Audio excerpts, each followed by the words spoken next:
It's a disease known for memory loss as it progresses, Parkinson's disease. When someone finds out they have it, it's the one thing they will likely never forget. The Las Cruces Parkinson Support Group was kind enough to invite me to their weekly meeting.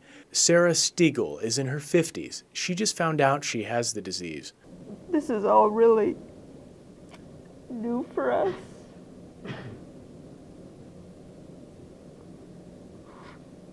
And I've been going through a hard time, but I don't share as much with him because he's out of the country. So I kind of either bear it myself or with my sister. But that's just the way it is right now. Eventually he'll be home all the time, but when he's home, he's a real good support system. And I'm pretty much independent. I have some limitations, but I'm still pretty good about doing things.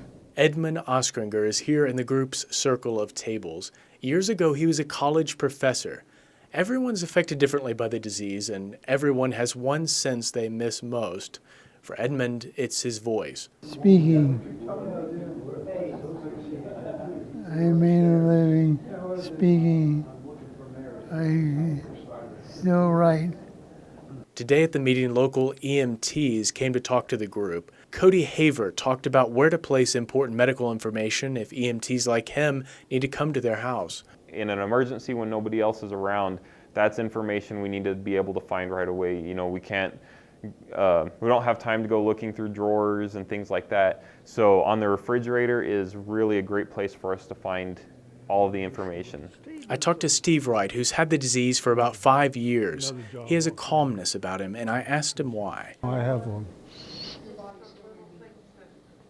lot of problems with acceptance myself, but I've gone through the actions of accepting.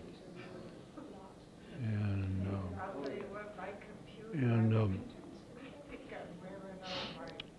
I guess nobody lives a perfect life. So we all have our things together.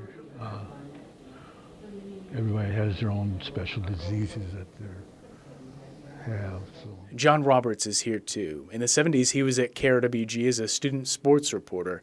He's about 10 years into the disease. He says he's moving past acceptance, and now he's trying to fight Parkinson's with all the new procedures.